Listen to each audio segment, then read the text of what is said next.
बच्चों, आज हम करने वाले हैं कक्षा 10 की गणित की वर्कशीट नंबर 56 16 नवंबर 2020 के लिए। बच्चों, आज हम इसमें पढ़ेंगे पृष्ठीय क्षेत्रफल और आयतन। आप पिछली क्लास में भी पृष्ठीय क्षेत्रफल और आयतन के बारे में काफ़ी कुछ जान चुके हैं।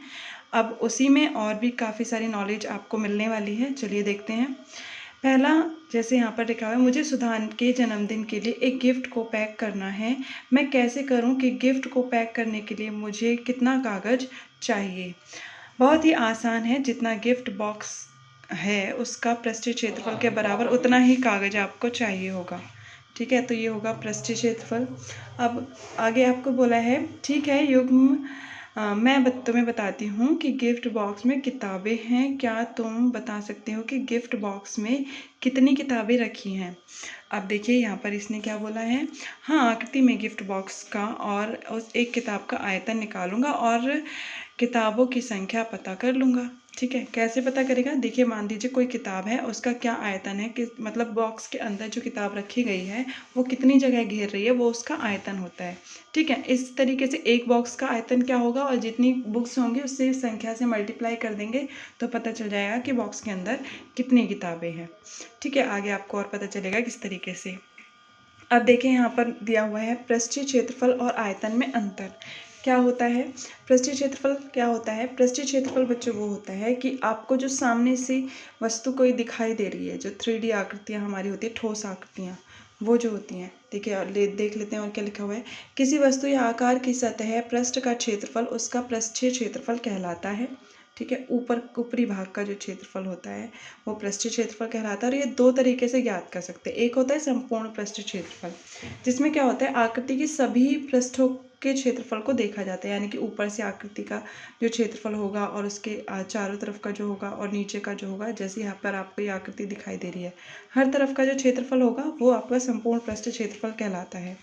अब वक्र पृष्ठीय क्षेत्रफल क्या होता है बच्चों। इसमें होता है वस्तु आकृति की कुछ सतहों का क्षेत्रफल जो होता है वो वक्र पृष्ठ क्षेत्रफल होता है। यानी कि अगर हम ऊपर और नीचे वाला ये हटा दें तो ये जो बीच वाले का जो क्षेत्रफल आता है ये आपका वक्र पृष्ठ क्षेत्रफल कहलाता है। अब इसमें क्या होता है, आयतन में किसी वस्तु ठोस वस्तु द्वारा घेरे गए स्थान को उस वस्तु का आयतन कहते हैं। जैसे कि यहाँ पर एक आपको बॉक्स दिखाई दे रहा है, इसके अंदर कुछ पानी या कुछ लिक्विड टाइप भरा हुआ है, तो इसके अंदर वो कितना स्थान घेर रहा है वो आपका आयतन होगा। ठीक है, अगर कोई वस्तु खोखली है उसके अंदर कितना सामान आएगा वो उसका आयतन कहलाता है। जैसे गिलास के अंदर पानी, जितना पानी गिलास के अंदर आएगा वो गिलास का आयतन होगा। ठीक है, उसको हम धारिता भी कहते हैं। अब यह त्रिविमीय मात्रक है, मतलब इसमें तीन चीज़ें होती हैं, लंबाई, चौड़ाई और ऊंचाई, इसलिए इसको घन इकाई में मापा जाता है, जैसे कि मीटर क्यूब या सेंटीमीटर क्यूब। लेकिन क्षेत्रफल में क्या होता है बच्चों, क्षेत्रफल जो होता है वो द्विविमीय आकृति होती है या द्विविमीय मात्रक होता है। इसको वर्ग इकाई या फिर हम मीटर स्क्वायर सेंटीमीटर स्क्वायर में मापते हैं। ठीक है, अब तीसरा पॉइंट है हमारे पास, पृष्ठीय क्षेत्रफल मापने की कुछ स्थितियां हैं, जैसे कि गिफ्ट को पैक करना, दीवार को रंगना, कटोरे को ढकना। इस तरीके से जो हम निकालते हैं ये सारा हमारा होता है पृष्ठीय क्षेत्रफल। आयतन को मापने की जो स्थितियां होती हैं वो इस तरीके से होती हैं। पहला, जैसे टैंक में पानी, कटोरे में सूप की मात्रा, पैकेट में माचिसों की संख्या। ठीक है, इस तरीके से और भी बहुत सारे एग्जाम्पल्स हो सकते हैं जहाँ पर हम आयतन निकालेंगे और जहाँ पर हम पृष्ठीय क्षेत्रफल ज्ञात करेंगे। अब आगे बढ़ते हैं। देखिए, यहाँ पर आपको कुछ रूल्स दिए हुए हैं, ये आपको पता होने चाहिए। ये सारे रूल्स हैं, हम पहले भी पढ़ चुके हैं लेकिन ये फिर से हैं हमारे पास। जैसे कि क्यूबॉइड है, क्यूबॉइड का जो हमारा पृष्ठीय क्षेत्रफल होता है वो होता है ये वाला, ये टोटल सरफेस एरिया भी बोलते हैं इंग्लिश में, या फिर संपूर्ण पृष्ठीय क्षेत्रफल। ये होता है आपका वक्र पृष्ठीय क्षेत्रफल या lateral surface area, curved surface area. ठीक है, ये टोटल सरफेस एरिया, संपूर्ण पृष्ठीय क्षेत्रफल। वॉल्यूम, आयतन, फिगर आपको ये दे रखी हैं और ये नेम दे रखे हैं। क्यूबॉइड होता है आपका घनाभ, क्यूब होता है आपका घन, और राइट सर्कुलर सिलेंडर जो होता है वो आपका बेलन होता है, राइट सर्कुलर कोन आपका शंकु होता है, और ये स्फीयर आपका गोला होता है, हेमिस्फीयर आपका अर्धगोला होता है। ठीक है, आपको ये सब पता चल गए हैं और ये इनके रूल है। ये आपका वॉल्यूम के लिए है, हर एक में आपको अच्छे से पता होना चाहिए, लर्न होना चाहिए। ये आपका lateral surface area, curved surface area के हैं ये, और ये सारे हैं आपके संपूर्ण पृष्ठीय क्षेत्रफल के रूल। ओके, अब देखिए ये आप पहले पढ़ चुके हैं, वही हैं और कुछ भी नहीं है। अब आते हैं आपकी वर्कशीट आगे। इसमें दिया हुआ है इनके उत्तर दीजिए। यहाँ पर कुछ प्रश्न हैं आपको जिनके उत्तर देने हैं। पहला प्रश्न है बच्चों, निम्न आकृतियों के पृष्ठ क्षेत्रफल आयतन में नामांकित कीजिए। कहाँ पर पृष्ठ क्षेत्रफल है, कहाँ पर आपका आयतन आएगा, वो हमें बताना है। देखते हैं। देखिए ये जो पहली वाली आकृति है बच्चों, ए वाली, इसमें कुछ पानी भरा हुआ है, लिक्विड भरा हुआ है, तो इसमें आपका आएगा आयतन। ठीक है। और ये आपको कवर चढ़ाया जा रहा है या फिर किसी चीज़ को रैप किया जा रहा है, वहाँ पर आता है बेटा पृष्ठीय क्षेत्रफल। ओके, यहाँ पर दीवारों को रंगा जा रहा है, तो ये भी आएगा आपका पृष्ठीय क्षेत्रफल।